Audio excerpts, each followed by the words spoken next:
नाशिक लोकसभा मतदारसंघात छगन भुजबळांनी माघार घेतली आहे। मात्र त्यांचे विश्वासू सहकारी दिलीप खैरे आता अर्ज घेतल्यानं खळबळ माजली। दिलीप खैरेंचे बंधू अंबादास खैरेंनी त्यांच्यासाठी उमेदवारी अर्ज विकत घेतल्याची माहिती समोर आली आहे। भुजबळ यांना मराठा समाजाकडून मोठ्या प्रमाणात विरोध होऊ शकतो असं भाजपला वाटतं। त्यामुळे भुजबळांनी माघार घेतली असली तरी त्यांच्याच गोटातील उमेदवार दिला जाणार असल्याचं आता समोर येतंय। जवळपास त्यावर शिक्कामोर्तब होण्याची ही शक्यता आहे। त्यामुळे नाशिक लोकसभेसाठी भुजबळांनी केलेली ही मोठी खेळी मानली जाते। एकीकडे शिंदे गटातनं हेमंत गोडसे, अजय बोरस्ते, भाजपकडनं स्वामी शांतिगिरी महाराज हे इच्छुक आहेत। त्यात दिलीप खैरेंनी अर्ज घेतल्यानं आता राजकीय खेळीची चर्चा रंगली। पुन्हा एकदा जाणार आहोत, आमचे प्रतिनिधी योगेश खरे सध्या आपल्या संपर्कात आहेत। योगेश, काय नवी समीकरणं असतील भुजबळांच्या या राजकीय खेळीनं? छगन भुजबळ यांनी नाशिक लोकसभा मतदारसंघात केलेलं होतं, मात्र त्यानंतर ते आपल्याच गटातील कोणी विश्वासू सहकारी देतील असं कोणीही विचार केलेला नव्हता।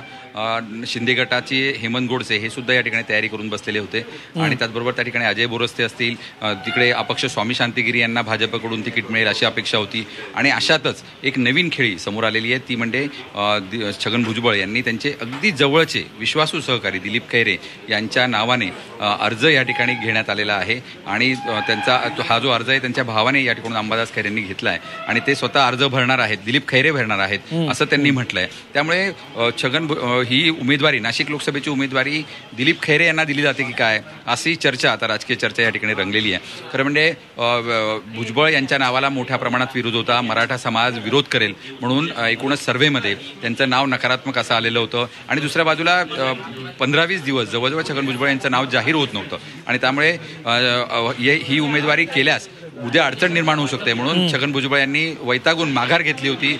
पत्रकार परिषदेत तसं जाहीर केलं होतं। त्यामुळे एकूणच महायुतीमध्ये सर्व काही आलबेल नाही हे सुद्धा स्पष्ट झालं होतं। स्वतः राष्ट्रवादी पक्षामध्ये सुद्धा काही आलबेल नाही हे सुद्धा समोर आलं होतं। आता छगन भुजबळ प्रचंड सध्या नाराज आहेत, ते नाशिकमध्ये ठाण मांडून आहेत। खरं म्हणजे लोकसभेच्या प्रचारासाठी ते इकडे अनेक ठिकाणी जायला हवे होते, मात्र ते गेलेले नाहीत आणि आजही ते आपल्या मतदारसंघामध्येच, काल पूर्ण येवला मतदारसंघामध्ये ते आपलं काम करत होते आणि आता नाशिकमध्ये आहेत। त्यामुळे छगन भुजबळांनीच दिलीप खैरे यांना ही सूचना केली असावी आणि त्यानंतरच हा अर्ज घेण्यात आला असावा।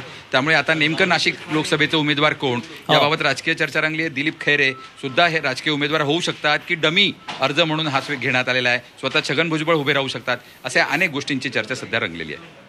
अगदी, पण योगेश, या निमित्तानं हे पाहायला मिळतंय का की राष्ट्रवादी आता या जागेवरती आपला दावा कायम करतेय? दुसरीकडे शिंदे गटातनं हेमंत गोडसे, अजय बोरस्तेंचा पत्ता कट होणार आहे, स्वामी शांतिगिरींचा पण पत्ता कट होणार आहे, हे आता निश्चित होतंय यामुळे?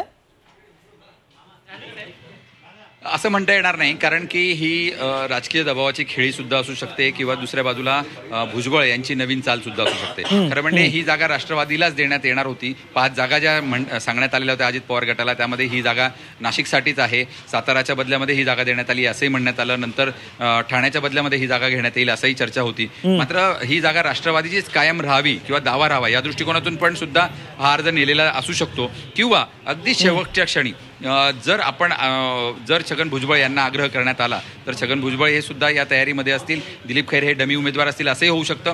कारण आपण जर नीटपणे ऐकलं पत्रकार परिषद छगन भुजबळ यांची, तर त्यांनी असं म्हटलं होतं की पंतप्रधान नरेंद्र मोदी आणि गृहमंत्री अमित शहा यांच्या आग्रहावरून त्यांनी उमेदवारी केलेली होती आणि त्यामुळेच ते इच्छुक होते। अगदी अगदी अगदी योगेश, तुम्हीच आता थोड्या वेळापूर्वी दिलीप खैरेंचे बंधू अंबादास खैरेंची जी प्रतिक्रिया घेतली ती प्रेक्षकांना ऐकूया।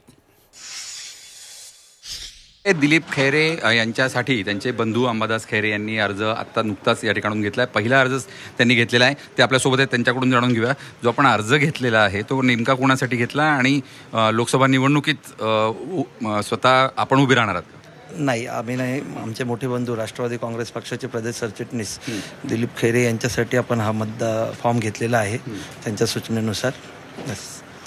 पण छगन भुजबळ यांनी माघार घेतलेली होती, ते पण उभे राहणार आहेत का? अगदी शेवटच्या क्षणी काही नवीन ट्विस्ट निर्माण होणार आहे का?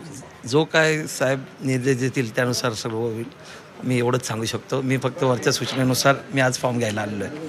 आपण बघू शकतोय की भुजबळ फॉर्मवरील विश्वासू सहकारी दिलीप खैरे यांच्यासाठी अर्ज हा घेण्यात आलेला आहे. त्यामुळे छगन भुजबळ आता जी नवीन राजकीय खेळी खेळत आहेत त्यामुळे सर्वत्र एक वेगळीच चर्चा रंगलेली आहे.